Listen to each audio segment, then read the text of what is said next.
दोस्तों नमस्कार।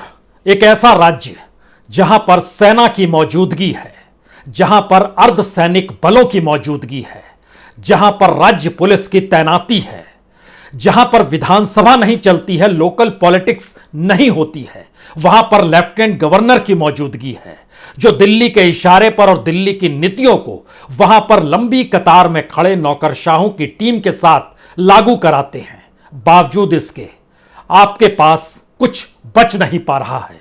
वो हत्या का जिक्र हो, वो विकास का जिक्र हो, वो बेरोजगारी का जिक्र हो या फिर इंडस्ट्रियल डेवलपमेंट का जिक्र हो, चाहे काश्तकारी का जिक्र हो, चाहे खेती का जिक्र हो। हालात बद से बदतर क्यों हो चले हैं? सब कुछ आपके पास है तो फिर फेल हुआ कौन? और क्या वाकई दिल्ली की जो नजर जम्मू कश्मीर को लेकर है, उस नजर को कहीं दूसरे की नजर लग गई, या फिर जिन नीतियों को वह अपने हिसाब से लागू कराना चाहती है वह भी उसमें सफल नहीं हो पा रही है?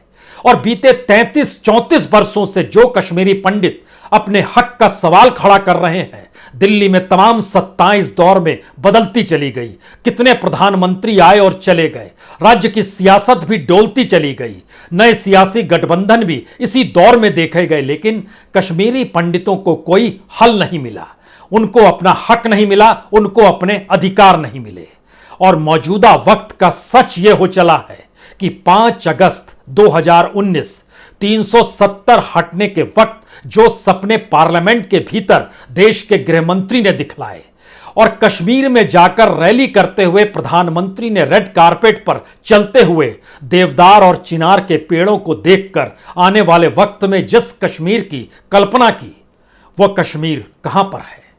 हालात कितने बद से बदतर हैं। कोई भी आता है, चाहे वो बैंक में घुस जाए, घर में घुस जाए, सड़क चौराहे पर खुले तौर पर गोलियां ताबड़तोड़ चला दे, किसी को भी मार डाले, और वह एक टारगेट किलिंग है। कश्मीरी पंडितों की किलिंग है और वह गैर कश्मीरी हिंदुओं की किलिंग है। यह मैसेज क्या है? क्या कश्मीरी पंडित एक आखिरी लड़ाई लड़ रहा है? क्या घाटी का युवा एक आखिरी लड़ाई लड़ रहा है? कि आतंकवाद आखिरी सांस लेते लेते दोबारा इस अंतर्विरोध की राजनीति में जो दिल्ली के आश्रय चल नहीं पा रही है, उसमें अपने आप को फिर से पनपते हुए देख रहा है? एक के बाद एक कश्मीर के पन्नों को ही आज टटोल लिया जाए। ये पन्ने वहां का सच है। वहां का सच उस जमीन से पैदा होता है जिस जमीन को लेकर हरियाली और नए सपने संजोए गए थे, उस जन्नत को लेकर ख्वाब संजोए गए थे जो चकनाचूर तो नहीं हो गए।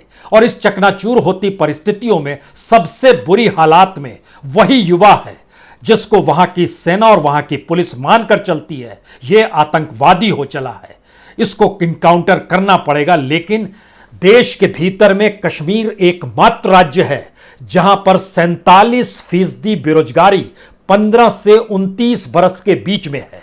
इतनी बड़ी बेरोजगारी कहीं पे नहीं है। और CMIE का डाटा बतलाता है कि देश में तीसरे नंबर का राज्य है जहां ओवरऑल सबसे ज्यादा बेरोजगारी है, हरियाणा, राजस्थान और उसके बाद जम्मू कश्मीर।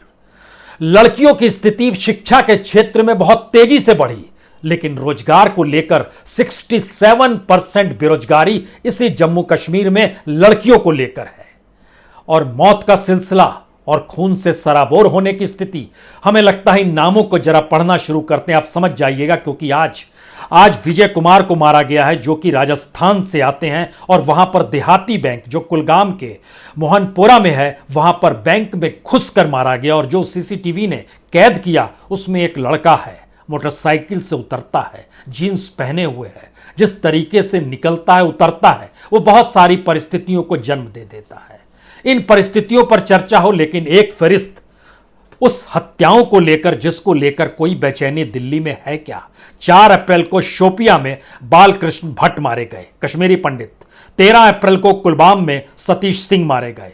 12 मई को बडगाम में राहुल भट्ट मारे गए जो कि रेवेन्यू विभाग के अधिकारी थे। और उन 12 मई के बाद से आंदोलन कश्मीरी पंडितों ने यह कहकर शुरू किया, हमें घाटी से बाहर कहीं भी स्थापित कीजिए, अब हम यहां नौकरी नहीं करेंगे। और वो आज भी विरोध प्रदर्शन चल रहा है। और पहली बार 33 साल के इतिहास में, यानी 1989 के बाद से पहली बार लाल चौक पर भी कश्मीरी पंडित पहुंचा। उसने वहां पर नारे लगाए, इस बात का जिक्र किया कि हम घाटी से बाहर जाना चाहते हैं, दिल्ली व्यवस्था करे। दिल्ली ने खामोशी बरती, लेफ्टिनेंट गवर्नर ने खामोशी बरती, नौकरशाही इधर उधर देखने लगी, बीजेपी अपने तौर पर सियासत साधने लगी और विपक्ष, जो कांग्रेस की मौजूदगी हो या दिल्ली में केजरीवाल की सरकार हो, वह कश्मीरी पंडितों के घाव को सहलाने में लग गए। लेकिन समाधान किसी के पास नहीं। 12 मई के बाद 25 मई को बडगाम में अमरीन भट्ट, जो कि टीवी से जुड़ी हुई अदाकारा, उसकी हत्या होती है। 31 मई को कुलगाम में रजनी बाला, जो शिक्षिका है, उसकी हत्या होती है। और इस फहरिस्त में ऐसा नहीं है कि बाकियों की हत्या नहीं होती है।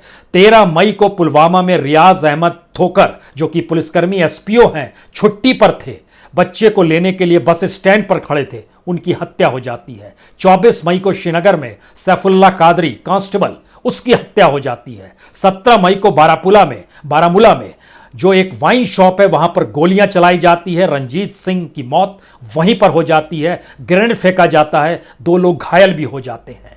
9 मई को शोपियां में आतंकवादियों की फायरिंग होती है, एक नागरिक की मौत होती है, एक जवान घायल हो जाता है। और 2 मार्च को, उससे पहले जब आप चले जाएंगे, तो कुलगाम के संतु पंचायत के सदस्य की गोली मारकर हत्या हो जाती है। कितनी हत्याओं की लकीर खींची जाए और जिस बात को लेकर खींची जाती है, तो आपके जहन में बार बार यह सवाल उठेगा, पार्लियामेंट के भीतर जो वादे किए गए, रैलियों में जो प्रधानमंत्री ने वादे किए, बीजेपी ने जो मैनिफेस्टो में अपना लिखा, क्या वाकई घाटी के भीतर हिंदुओं की रिहाइश बहुत मुश्किल हो चली है? और जिन्हें नौकरी दी गई, जो प्रधानमंत्री पैकेज के तहत नौकरी मिली, मनमोहन सिंह ने इसकी शुरुआत की थी और उस पैकेज के तहत इस बात का जिक्र किया गया था कि हम आपको नौकरी दे रहे हैं और आपको घाटी में नौकरी करनी होगी। लेकिन स्थितियां कितनी नाजुक हैं। धारा 370 को हटाने के बाद उनकी रिहाइश कश्मीरी पंडितों की घाटी में सुरक्षात्मक तरीके से हो, इसके लिए नए तरीके से राजनीति को भी पिरोने की कोशिश की गई और इसमें विधानसभा खत्म हुई। उस स्टेट में दोबारा चुनाव कब होगा, अभी उसका ऐलान होना बाकी है। परिसीमन हो चला है, जिसमें बराबर का हक जम्मू और कश्मीर दोनों को दिया गया है। दोनों में 10-10 जिले हैं। जनसंख्या के लिहाज से इससे पहले की परिस्थिति में कश्मीर की स्थिति मजबूत होती थी। जो जम्मू में जीत जाता था, उसकी सरकार नहीं बनती थी, कश्मीर में जीतने की जरूरत होती थी। लेकिन अब ऐसा नहीं होगा। परिसीमन ने चीजें उलट दी हैं, लेकिन हालात क्या कहते हैं? हालात भी उलट गए हैं क्या? क्योंकि इस हालात के भीतर का सच यह है, जो भी कश्मीरी पंडित ने नौकरी पाई उस पैकेज के तहत, जो प्रधानमंत्री पैकेज के तहत जो नौकरियां दी गई, उसमें 5000 कश्मीरी पंडितों को नौकरी मिली। लेकिन सरकारी घरों में रहने की स्थिति में सिर्फ 1037 कर्मचारी ही आए, बाकी इधर उधर रहने लगे जो मुश्किल हालात में थे। लेकिन जिस जगह पर सरकारी आवास है, उस जगह पर बिजली, पानी, सड़क का भी संकट है। जो बच्चों को लेकर आए, उन बच्चों के सामने संकट था कि घर से स्कूल और स्कूल से घर। इसके अलावा उन्होंने कश्मीर देखा नहीं, क्योंकि असुरक्षित महसूस करते हैं।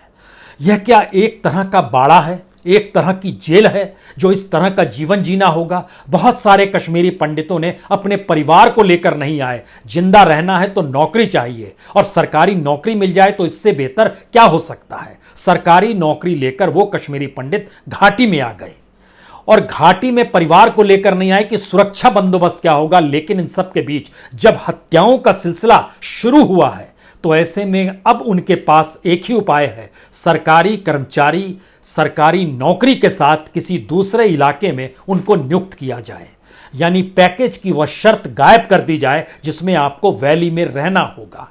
क्योंकि वैली में रहने के लिए आपको जो एक बेसिक इंफ्रास्ट्रक्चर सुरक्षा का मिलना चाहिए, जीवन यापन का मिलना चाहिए।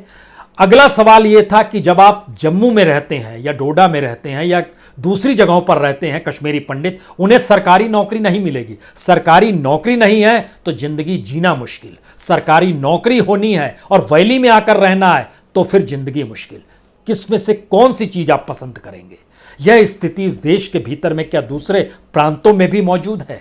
या इस देश की अर्थव्यवस्था जब डूबी है तो उसके दायरे से कश्मीर बाहर कैसे रहेगा? कश्मीर के लिए जो बजट बनाया जाता है, कश्मीर के लिए जो बेसिक इंफ्रास्ट्रक्चर की लकीर खींची जाती है, वह भी इस देश में सबसे कमजोर है। जो वादे किए जाते हैं वो वादे भी पूरे नहीं होते हैं, उसे भोगेगा कौन? और कश्मीर के भीतर जो कश्मीरी लड़के हैं, जो बड़ी तादाद में बेरोजगार हैं, उनके जहन में कौन से सवाल आएंगे? क्या वो टेररिज्म की तरफ चले जाएं? क्या टेररिस्ट के इशारे पर वो हत्याओं को कर रहे हैं और उनका इनकाउंटर हो रहा है? ये सारे सवाल बहुत तेजी से पूरी घाटी में गूंज रहे हैं। या फिर एक ऐसी लड़ाई में जम्मू कश्मीर आकर फंस गया है, खासतौर से घाटी और कश्मीरी पंडित, जहां पर इनके अंतर्विरोध का लाभ टेररिज्म भी उठाएगा, इनके अंतर्विरोध का लाभ सियासत भी उठाएगी, और इनके अंतर्विरोध की त्रासदी को दिल्ली को भी देखना है और श्रीनगर में बैठे लेफ्टिनेंट गवर्नर को भी देखना है। तो रास्ता कहां है? समाधान किधर है? अब लौटिए इस बात पर, नौकरी नहीं तो खाएंगे क्या, और नौकरी है तो जिएंगे कैसे, यह कश्मीरी पंडितों का सवाल है। इसीलिए जब लाल चौक पे पहली बार बैठे तो हाथ में बैनर था, हम देश के दंडित हैं, हम कश्मीरी पंडित हैं। यह नारे लिखने की स्थिति में घाटी के ऊपर जो कहर है उसमें पोस्टिंग ही एकमात्र समाधान है। इसके तहत वो नारे लग रहे हैं। लेकिन अब लौटकर आइए उन परिस्थिति में जब तय किया गया है देश के गृहमंत्री के जरिए कि कल हम स्पेशल मीटिंग करेंगे, हाई लेवल मीटिंग करेंगे, उसमें नेशनल सिक्योरिटी एडवाइजर डोभाल भी रहेंगे, उसमें लेफ्टिनेंट गवर्नर मनोज सिन्हा भी रहेंगे, और तमाम सुरक्षा की परिस्थितियों के मद्देनजर कल एक हाई लेवल मीटिंग होगी। उस हाई लेवल मीटिंग कल को करना, और लेकिन एक दिन पहले जब आप कल में चले जाते हैं तो आपको समझना होगा देश के गृहमंत्री कल सम्राट पृथ्वीराज चौहान जब देख रहे थे, उसके बाद जो उन्होंने छोटा सा संदेश दिया, उस संदेश में एक शब्द था, 2014 के बाद जो सांस्कृतिक परिवर्तन इस देश में हुआ है वह एक भारत को गौरवमयी परिस्थिति में ले जाएगा। यह उनके शब्द थे। सांस्कृतिक पुनर्जागरण शब्द उन्होंने इस्तेमाल किया। इस देश के भीतर में सांस्कृतिक तौर पर पहचान कश्मीर के जड़ों से निकलते हुए दुनिया में फैली हुई है। कश्मीर को लोग जिस भी रूप में जानते हैं वो सामाजिक और सांस्कृतिक परिस्थितियों के साथ जानते हैं। लेकिन भारत के भीतर में सांस्कृतिक पुनर्जागरण जब दिल्ली के आश्रय देखा जा रहा है तो बाकी जगहों की कौन सी परिस्थिति होगी कोई नहीं बतला सकता है। इसलिए अब लौट चलिए उन वादों पर जो घाटी में होना था, हुआ नहीं। 2022 से ही जिक्र कर लेते हैं। जब बजट रखा जा रहा था तो 1,42,000 करोड़ का बजट चला। वो घाटी पहुंचते पहुंचते 1,08,621 करोड़ का हो गया। इस पर भी लेफ्टिनेंट गवर्नर ने पीठ ठोकी और एक लंबी फिरिस्त बताई कि हम ये करने वाले हैं। ये बजट के दौर के वक्त में कहा गया था। आज जब हम आपसे बात कर रहे हैं वहां के काम की शुरुआत ही नहीं हुई है। कोई काम नहीं हुआ है, किसी काम का बिस्मिल्लाह नहीं हुआ है। यह जम्मू कश्मीर है। हर घर में नल से जल नहीं आ रहा है। 150 ऐसे गांव जो कटे हुए हैं वहां तक सड़क नहीं बनी है। 8,000 किलोमीटर रोड बन जाएगी, नहीं बनी है। 4,500 किलोमीटर जो प्रधानमंत्री ग्रामीण सड़क योजना के तहत है, नहीं हुआ है। डिस्ट्रिक्ट लेवल पे, तहसील स्तर पे, ब्लॉक स्तर पर जो डेवलपमेंट का पूरा खाका बनाया गया, कुछ भी शुरू नहीं हुआ है। जो 15 लाख बच्चे हैं वहां के, उनको स्पोर्ट्स एक्टिविटी से जोड़ा जाएगा, लेकिन स्पोर्ट्स की परिस्थिति वहां पर कोई स्टेडियम और उसकी नींव ही नहीं खुदी तो चीजें डेवलप कैसे होंगी। 25,000 बच्चों को वित्तीय मदद मिलेगी, नहीं मिली है। और इसके पैरेलल में जब आप आएंगे अलग अलग क्षेत्रों को लेकर, वहां पर त्रासदी ज्यादा है। एग्रीकल्चर और हॉर्टिकल्चर, लाखों मजदूरों के पास काम नहीं है। परिस्थिति नाजुक हो गई है। लेकिन 2008 करोड़ रुपए उसके लिए भी दे दिए गए जो कागज पे दिए गए, नहीं वहां पर इंप्लीमेंट हुआ है। जो पूर्व पहले की योजनाएं चली आ रही थी उसमें 695 करोड़ रुपए और जोड़े गए, लेकिन योजनाएं शुरू अभी तक नहीं हुई है। ग्रामीण विकास के लिए 4,817 करोड़ रुपए निर्धारित किए गए, एक पैसा भी कागज से चलकर हाथों तक नहीं पहुंचा है। टूरिज्म के लिए 786 करोड़। टूरिज्म से जुड़े हुए भी लाखों लोग हैं जिनके पास रोजगार का संकट इस दौर में पनपा है जो 2019 से ही शुरू होता है। 19 का मतलब यह मत लगाइएगा कि धारा 370 का जिक्र, उसके साथ साथ आप कोविड का भी जिक्र कर लीजिए, क्योंकि उसके पहले की परिस्थिति में ही भारत की अर्थव्यवस्था डामाडोल थी। जम्मू कश्मीर की अर्थव्यवस्था को लेकर कोई ध्यान देने की स्थिति में नहीं था। और तब पार्लियामेंट के भीतर कहा गया था कि दरअसल वहां की जो राज्य सरकारें हैं वो कैसे परिवारों में पैसे को खो देती है और स्थिति नाजुक हो जाती है। तो वो भाषण के बाद के भी 34 महीने बीत गए। लेकिन क्या आप जानते हैं इन 34 महीनों का जो सोशल इंडेक्स है वो उससे पहले के सोशल इंडेक्स से कहीं बुरे हालत में है। बेरोजगारी की स्थिति में अगर आ जाइएगा तो जो 15 से 29 साल का जो जिक्र कर रहे हैं वो आज की तारीख में 47% है, उस समय वो 33% से नीचे था। ओवरऑल जो भारत के भीतर अनएम्प्लॉयमेंट है वो 7.3% है, लेकिन उससे दुगने से ज्यादा आज कश्मीर में है, लगभग 18%।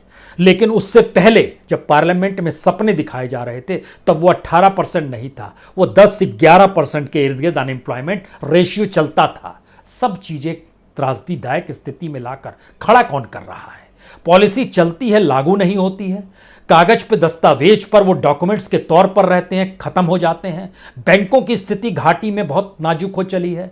वहां की जो इंडस्ट्री है वो चौपट हो चली है। हैंडीक्राफ्ट से जुड़े हुए 2 लाख से ज्यादा हैंडीकर्मी जो हैं उनके पास कोई काम नहीं है। जो कालीन पूरी दुनिया में रोशन करती थी कश्मीर का नाम, उस कालीन की बारीकियां खत्म हो गई और लोगों की जिंदगी की जटिलताएं उस बारीकी में बुन बुन कर जिंदगी को और परेशान कर रही है। लेकिन कोई सुनने वाला नहीं है, कोई देखने वाला नहीं है, क्योंकि यह कश्मीर है।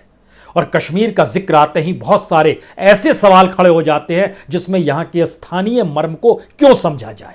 उसके बाद आइए जो हेल्थ सेक्टर है, मेडिकल एजुकेशन यानी डॉक्टरी का क्षेत्र है, उसके लिए भी 1456 करोड़ रुपए की व्यवस्था की गई। लेकिन वही सीट, वही अस्पताल, वही बेसिक इंफ्रास्ट्रक्चर की कमी, सारी चीजें घाटी में जस की तस है। 2728 करोड़ रुपया पावर सेक्टर में चीजें कुछ पैसे जरूर आई है। यानी कश्मीर को लेकर इन्वेस्टमेंट, कश्मीर को लेकर कमाई, कश्मीर को लेकर एक बेसिक तरीके से कब्जा करने की कोशिश की मानसिकता इस दौर में पैसे वालों के हाथ क्या चलती चली गई। और कश्मीरी पंडित जो एक लिहाज से अपने आप को असहाय महसूस कर रहा है, वो समझ नहीं पा रहा है वो क्या करे। बेरोजगारी की स्थिति का हम जब जिक्र आपसे कर रहे हैं तो भारत में सीएमआई का डाटा कहता है 7.13 है, जम्मू कश्मीर में 18.3 है। ये आज की तारीख, यानी आज की तारीख से पहले चले जाइए, ये पूरे मई भर का डाटा हम आपको बतला रहे हैं। यह स्थिति मई के महीने की है। और उसके बाद जो प्रधानमंत्री के जरिए जिस पैकेज में जिक्र किया गया था कि, और जो बजट में जिक्र किया गया था, और बजट में जो शोर शराबा मचा था जब निर्मला सीतारमण बजट पेश कर रही थी, तो तमाम पॉलिटिकल पार्टीज ने कहा था कि कश्मीरी पंडितों के लिए आप अलग से बजट क्यों नहीं क्रिएट करते हैं। खामोशी बरती गई। कहा गया आपने क्या किया, हम तो फिर भी देख रहे हैं, हम तो मलहम लगा रहे हैं, हम उनको वापस भी लेकर आएंगे, उनको बसाएंगे भी। हमने 1500 घर बना लिए हैं। और उन घर और कॉलोनी की स्थिति क्या है? बिजली नहीं है, पानी नहीं है, सड़क नहीं है, आती है चली जाती है। रात के अंधेरे में कश्मीरी पंडित उस सरकारी घर में रहते हुए भी डर महसूस करता है, और जो सरकारी घरों में नहीं रहते हैं उनके सामने और मुश्किल हालात है। कीजिएगा क्या? इंडस्ट्रियल इन्वेस्टमेंट पैकेज जो था ये 28,400 करोड़ का था, और कहा गया था 4.5 लाख नौकरियां मिलेंगी। लेकिन नौकरियां 1,20,000 इसके उलट खत्म हो गई। क्या करेगा वहां का युवा? किस दिशा में देखेगा? क्या उसको टेररिज्म अपने साथ फिर लेकर खड़ा कर देगा, या फिर वो एक ऐसी परिस्थिति में जीता है जहां पर घर क्या लौट के करे, और सड़क पे रहे तो वहां मुश्किल है। किन स्थितियों में रहेगा? और क्या ये हालात एक नए तरीके से नई परिस्थिति को जन्म दे रहे हैं, जहां पर कश्मीरी पंडित सरकार से कह रहा है हमारी सुरक्षा के मद्देनजर हमें वापस यहां से निकाल दो, और वहां के लोग, युवा सोच रहा है कि ये निकल जाए तो कम से कम यहां तो कुछ पद खाली हो जाएंगे और हमें नौकरी मिल जाएगी। क्या वाकई यह स्थिति आ गई है? हो सकता है, इससे इनकार नहीं किया जा सकता है, क्योंकि जब नौकरी लिमिटेड है और उसमें कश्मीरी पंडितों के घाव पर मलहम लगाते हुए नौकरियां दी गई, तो जिनके हाथ में नौकरी होनी चाहिए थी, जैसे किसी गांव के स्कूल में जो पढ़ाने वाला है, अगर वो जम्मू से चलकर वहां पहुंचा है तो उस इलाके के माँ बाप भी कहेंगे हमारे बच्चों को वहां से पढ़ाने क्यों आया, यहां के व्यक्ति को नौकरी क्यों नहीं मिली। ये सारे सवाल हैं जिसका जवाब डॉक्यूमेंट्स में भी नहीं है। डॉक्यूमेंट्स में तो सिर्फ बजट रेंगता है, बड़ी बड़ी पॉलिसियां रेंगती है, लेकिन जम्मू कश्मीर में वो इंप्लीमेंट हो नहीं पाती है। क्योंकि इन सब के बीच जो जानकारी निकल कर आई कि इंडस्ट्रियल क्षेत्र से 70,000 लोगों की नौकरियां गई हैं।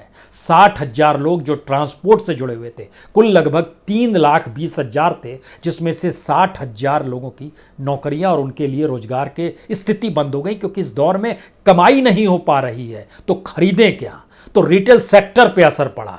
इसका असर अलग अलग तरीके से टूरिज्म का क्षेत्र है, हैंडीक्राफ्ट का क्षेत्र है, और इन जनरल जब आप देखना शुरू करेंगे तो सारे क्षेत्रों की परिस्थिति में नाजुक होते हुए लगभग 3 लाख नौकरियां इस दौर में गायब हो गई, जो 4.5 लाख नौकरियां देने का जिक्र होता था। जो एक ऑर्गेनाइज सेक्टर था वो अनऑर्गेनाइज सेक्टर में तब्दील हो गया, सोशल सिक्योरिटी खत्म हो गई, और इन परिस्थितियों में लोग दिहाड़ी के तौर पर जिंदगी जीने को मजबूर है। और कमोवेश घाटी का यही हाल है, दिहाड़ी है, जिंदगी है, कल का पता नहीं, इन परिस्थितियों में जीना है।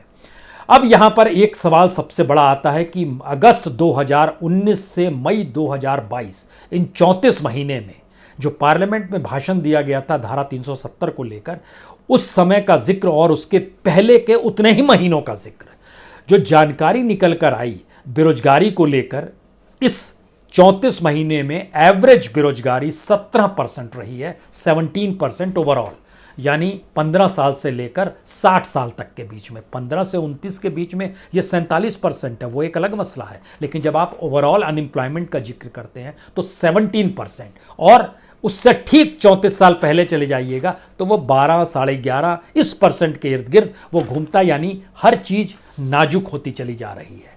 अगला सवाल, हैंडीक्राफ्ट का जो स्टॉक पड़ा हुआ था वहां पर 2019 में ये तकरीबन 200 करोड़ का अनबिका था, यानी ये बिका नहीं था, ये स्टॉक पड़ा हुआ था 200 करोड़ का। और इसका जिक्र कश्मीर के चैम्बर ऑफ कॉमर्स ने किया था। उसने कहा था कि सरकार को इस दिशा में अब देखना चाहिए कि जो हैंडीक्राफ्ट्स का काम जम्मू कश्मीर में होता है वो सामान कम से कम बिक जाए। अच्छी बात है, क्योंकि अब वहाँ पर तो विधानसभा है नहीं, पॉलिटिशियंस पॉलिटिक्स करेंगे नहीं, दिल्ली को पॉलिसी बनानी है, लेफ्टिनेंट गवर्नर को इंप्लीमेंट करना है, नौकरशाहों की टीम है, सुरक्षा के लिए सेना, अर्धसैनिक बल और पुलिस की मौजूदगी है। दिक्कत क्या है? लेकिन 2019 का 200 करोड़ का जो माल स्टॉक अनसोल्ड था वो 2020 में 500 करोड़ का हो गया, 2021 में 600 करोड़ का हो गया, और आज जब हम आपसे बात कर रहे हैं ये लगभग 650 करोड़ का माल पड़ा हुआ है। काम गांव में लोग कर रहे हैं, लेकिन वह स्टॉक कहीं सेल होने की स्थिति में नहीं है, रास्ते बंद हो चले हैं। तो ऐसे में चैम्बर ऑफ कॉमर्स जो कश्मीर का, उसने सरकार से कहा है आप कम से कम हस्तक्षेप तो कीजिए, सपने ना दिखाइए। जो सपने आप दिखाते हैं उसमें ऐसा लगता है कि इन सपनों के आश्रय ही जिंदगी जीनी है। शायद इसीलिए आखिर के 3 सवाल, ये 3 सवाल सबसे बड़े इसलिए हैं क्योंकि जो पीरियोडिक लेबर फोर्स सर्वे है जिसको रिलीज भारत सरकार के जरिए हुआ है, ministry of statistics programme implementation, उसका कहना है जो बेरोजगारों की तादाद है जो 47% तक 15 से 29 बरस के भीतर में पहुंच गई है, अगर ये कंटिन्यू कर गई तो आने वाले वक्त में कश्मीर की पहचान बेरोजगारी से होगी और यहाँ का पूरा हस्तशिल्प खत्म हो जाएगा।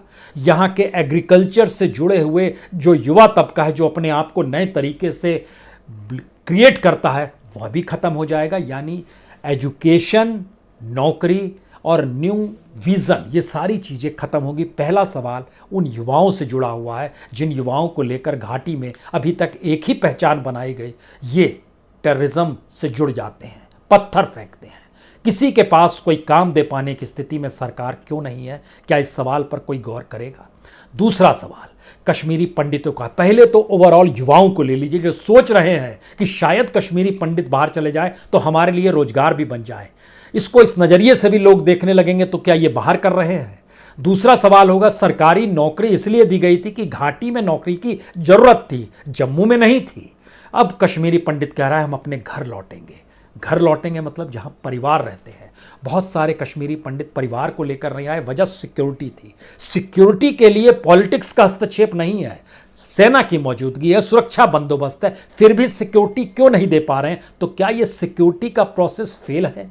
क्या एक ऐसी परिस्थिति में कश्मीरी पंडित फंस गया है जहां पर रोजगार जीने के लिए चाहिए और रहेगा तो मौत मिलेगी, रोजगार छिन जाएगा तो भी मौत मिलेगी, भूखों मरने की नौबत आ जाएगी? क्या एक ऐसा चक्रव्यूह है? और तीसरा बड़ा सवाल यह है कि यकीनन जो वादे पार्लियामेंट में किए गए, यकीनन जो वादे रैलियों में किए जाते हैं, यकीनन इस देश के प्रधान सेवक चाहे कश्मीर में जाकर जो कहते हैं या लेफ्टिनेंट गवर्नर जिन बातों का जिक्र करते हैं या पार्लियामेंट जिन बातों पर मुहर लगाती है या जो भी है, उन सारे डॉक्यूमेंट्स को निकाल कर एक व्हाइट पेपर तो क्रिएट कर दीजिए। बीते 34 महीनों में हमने ये कहा और इसको पूरा करना है, और उसका टारगेट हम ले रहे हैं 1 साल। क्या जाता है इसमें? क्या हिम्मत है किसी में इस बात को इंप्लीमेंट करने की दिशा में कदम बढ़ा पाएगा? इंतजार कीजिए, क्योंकि मौत का सिलसिला जो लगातार चल रहा है उसमें कश्मीरी पंडितों की संख्या और बाकियों और हिंदुओं की संख्या ये बढ़ते बढ़ते 20 पार कर चुकी है। आने वाले वक्त में और कितना होगा कोई नहीं जानता है, लेकिन जिस तरह खुलेआम खुले आसमान तले दिन दहाड़े हत्याएं हो रही हैं, उसमें सबसे बड़ा सवाल यही है कि आखिर कश्मीर चला कौन रहा है। बहुत बहुत शुक्रिया, बहुत बहुत शुक्रिया।